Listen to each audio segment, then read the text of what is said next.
And I'm here with a 100-meter champion, Issam Asinga. How are you feeling today?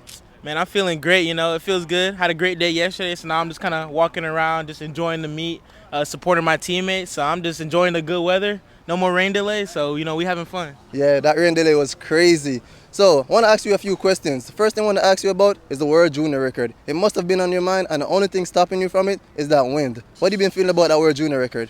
I'm coming for it, I've been getting so close every time. The wind hasn't been in my favor, but, a lot of the time, the wind-assisted times have been translating to, 993, 992 with zero wind. So if I just got a 1.0, I probably would have had it by now. But, it's all about catching on the right day. It's not like the high school record where I need to wait and have it within a window. I have all summer to get it, so...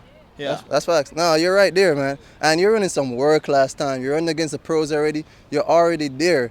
No, you're at a different stage in your life, right? Right now, you're looking to go to college. Yeah. Pro people are calling you. Yeah. But in this time, you have the NIL, the name, image, and likeness. Yeah. What have you thought about that? You go to Mount Vernon, where some superstars have gone through there. We are talking about DeAndre Russell. We're talking about Ben Simmons. What are you thinking about the NIL and everything? Yeah, I mean, obviously it's like a newer thing, so we're still trying to figure out what type of money's out there. I'm just trying to decipher, trying to figure out all that stuff because there's different rules that restrict me from finding out what's out there because I'm not in college yet technically. So I'm just trying to all that I'm doing this summer and running fast, and I'm trying to figure out what I'm gonna do. I'm just trying to get more information, trying to figure out what's going on. It's a lot going on. Well, it's good that you're already checking in on that and seeing what's happening for you. You got to know what all your options are before you make that big decision. Exactly. So you have a big mix of people in your family. You have your mom from Zambia, your dad from Suriname, and recently we've learned that you've picked Suriname to run for. What was behind that decision?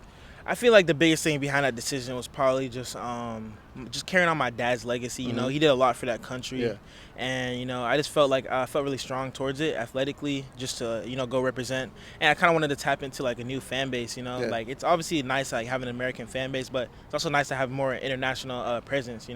Just going beyond this market and just trying to just carrying on my dad's legacy and just having the culture, supporting the culture. So I'm excited for that. I definitely see that. It's good to be a big fish in a small pond and a small fish in a big pond. So I see where your mindset is at. So have you been watching NCAs at all? Of course. I mean, I was watching it all weekend. I got to keep updated because it's always good to stay in the loop about what's happening. And they were dropping some bombs out there. Dropping some bombs.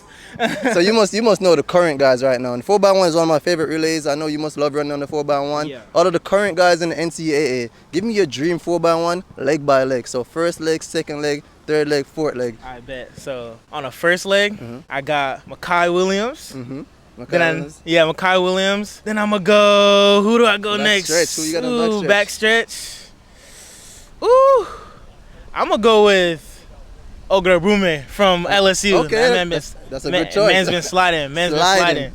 And then, on third leg, who would I go with? Maybe Courtney Lindsay? Yeah, Courtney Lindsay, of course. That's a good one. And then last leg, I got to add Sean on there. Sean Masingwani, Hey. That man always going crazy on the anchor leg, so I would have to go with him. No cap, man. He had a good meet. I'm not going to lie. He was doing his thing out there, so I would definitely go Sean on the last leg. He always going to slide every time. For sure. Now let's jump to the pros a little bit. Yeah. Who's one of your favorite, off the top of your head, outside of your dad, who's one of your favorite pros? Fred Curley, for sure. So current. Yeah. What about past, retired? Past, retired, I'll have to go with, I really like Carl Lewis a lot. Okay. Obviously, I'm a newer generation, so it's like I was watching him live or anything like that, but I really liked what he did for the sport. I mean, he was this Michael Jordan a track, so you got to add him in there.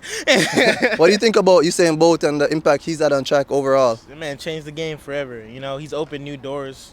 Because without him, who knows what this whole situation with me would be like. Like, he's definitely opened the doors for a lot of athletes. Like, to show that track, deserves to be on the world stage. And, he showed people that, we're pushing the, limits of the body every day. And he showed what the peak of that is. And he set the bar high. So, people like me and everybody's chasing after him. And we're just going to keep pushing the bar even higher, just, breaking new records, setting new standards. So, he made the sport exciting. And, you got to look at the people like that to, keep the energy going. So speaking about Usain Bolt, and you talk about setting the bar high. Yeah. I know we were just talking about the World Junior record. Yeah. What do you think about that world record? Is that in your reach within a couple of years? World record? We going for that. We going for that. Hey, I don't lose nothing from shooting for it all, you know. Like I really, right? yeah, exactly. I really shown myself, you know, what I'm capable of doing, and I don't set no limits on myself. I don't set no limits on myself. That's the reason why I've been able to have so much success and have so much fun. It's just like I'm just out here running, you know. I don't set no expectations on myself. Obviously, people have expectations of me and stuff like that. That's just normal, but. Every time I go to the line, I don't time chase. I just go out there and execute. That's my biggest thing is execution and just being consistent. Look, if you win every race, you're gonna break the world record eventually. So that's the goal. We're going for that. We're going for that. The next thing that you have in common with Usain Bolt is the celebration. A lot of people have their thoughts about celebration. Should you do it? Should you be humble? Should you be that? But Usain Bolt, when he broke the world record in Beijing, he opened his arms up on everybody. Now you're having fun out there. Me, as a former athlete, I know how hard we work. And it's hard to go out there and grind every day. So when you go out there and win, you want to show that, you know, you're happy. So what do you think about this whole celebration, what people have to think about it? I mean, look, I heard some people talking about, oh, he's doing too much, like all this, like there's a lot of stuff been going on with celebrations. I mean, like, it's part of the sport, you know? Like, if Tom Brady wins a Super Bowl, you going to tell him to just stand there and be quiet and look at the camera? No, you're not going to do that, you know? I got to have that energy, you know? I got to bring that energy, bring that entertainment. Like, I don't know, with track, I feel like celebrations aren't really, like, looked upon. They're, like, kind of pushed to the side, but... I'm not gonna lie. I'm not trying to be boring. I'm trying to bring some energy, and I'm not gonna just stand there after a win. I'm gonna show my energy. I'm gonna show that I have fun. Hard work pays off, so you know I gotta celebrate with it. So that's exactly what we need. Thing. It's no cockiness. So you brought up Tom Brady just now, and you know I want to talk about NFL and other sports a little bit. Oh yeah. Who's your favorite athlete outside of track? Ooh, outside of track. Outside of track, I used to be a real big soccer player. So one of my favorite players is Marcus Rashford from Manchester United. That's my favorite team. So. And he's fast too. Yeah, and he's fast too. You know. So what do you got him going to the 100 though? Give me a prediction. In the 100, yeah. Marcus Rashford, he can run a little 10-8. 10-8. There's a lot of people that were regarded as fast, like on a soccer field that I knew, and then when they step on the track, it's different. They don't understand. They don't understand. Wait, what do you think Cristiano Ronaldo would run then? Man, he ran 11.5. 11.5. Hey, you disrespectful. He was run 11.5. Nah, but it's good, man. It's happy. I'm glad to see you running. I'm getting to see you week in, week out. I got to be talking about you every time I make a video. So you're doing great. Keep doing what you're doing. Make sure you keep your head on your body. You got a good system around you. You got your parents, your coach, who I know is experienced. So keep doing what you're doing. I'm looking forward to seeing you again. And hopefully we're going to see you at the World Championship in that finals. Stay tuned. World champs. We're going for it all. All right, man. All right. Thank you so much.